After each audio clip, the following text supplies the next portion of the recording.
বছরে আমরা যে বিষয়গুলো দেখেছি, ক্ষমতাসীন ফ্যাসিস্ট আওয়ামী লীগ শুধু আওয়ামী লীগ বাদ দিয়ে বাংলাদেশের সকল রাজনৈতিক দলকে এক প্রকার নির্যাতন, নিষ্পেষণ এবং নিপীড়ন করেছে।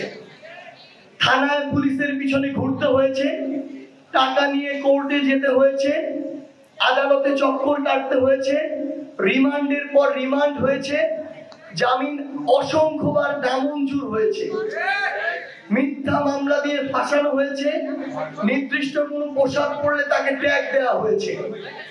এই যে কাজগুলো করা হয়েছে, এই কাজগুলোকে আমরা সমর্থন করেছিলাম।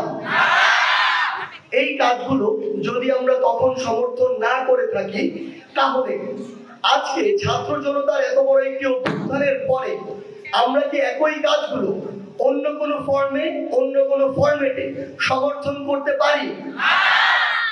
যদি আমরা এই কাজটি করি, তাহলে এই ছাত্র জনতার অভ্যুত্থানের যে স্পিরিট, সেই স্পিরিটটি একদম শুরুতেই বিনষ্ট হয়ে যায়।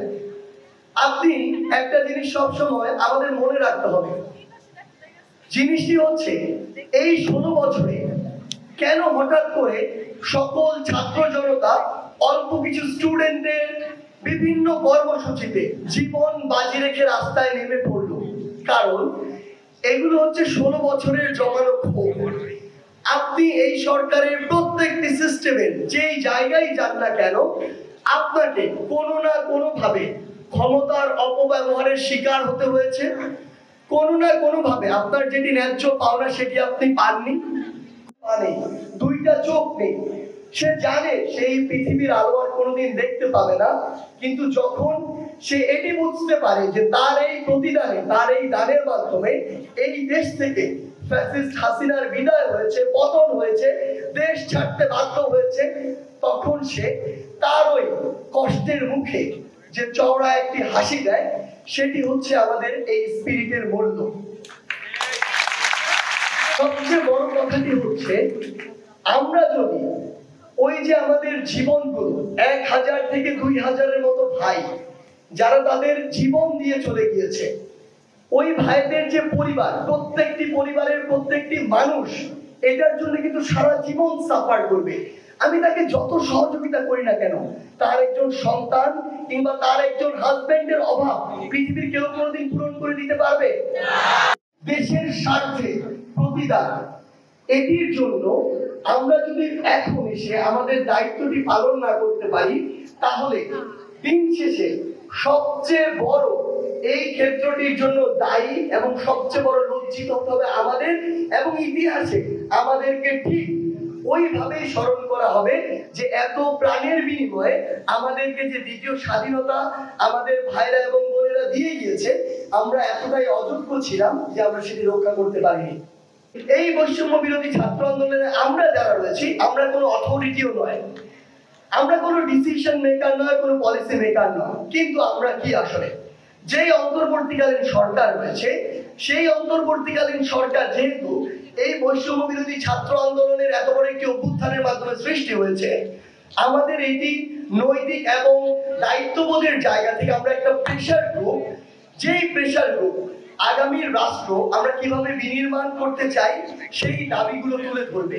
সবচেয়ে বড় সমস্যাটি হচ্ছে, এখনো আমাদের এই ছাত্র জনতার অভ্যুত্থানের 2 মাস হয়নি, কিন্তু আমরা ছাত্র জনতা ফ্যাসিস্ট আওয়ামী লীগ বাদ দিয়ে যখন সকল রাজনৈতিক দল মিলে ঐক্যবদ্ধ হয়ে এই ফ্যাসিস্ট আওয়ামী লীগের পতন ঘটালাম, তখন 2 মাস যেতে না যেতেই আমরা এখন নতুন একটি চিন্তায় নিজেদেরকে আবিষ্কার করছি। সেটি হচ্ছে, আমরা এই স্বাধীনতা রক্ষার চিন্তা বাদ দিয়ে আমরা আমাদের ব্যক্তিগত রাজনৈতিক উদ্দেশ্য এবং আদর্শ নিয়ে এতটাই বিভক্ত হয়ে গিয়েছি যে আমরা এখন নিজেরা নিজেদের মুখোমুখি দাঁড়িয়ে গিয়েছি।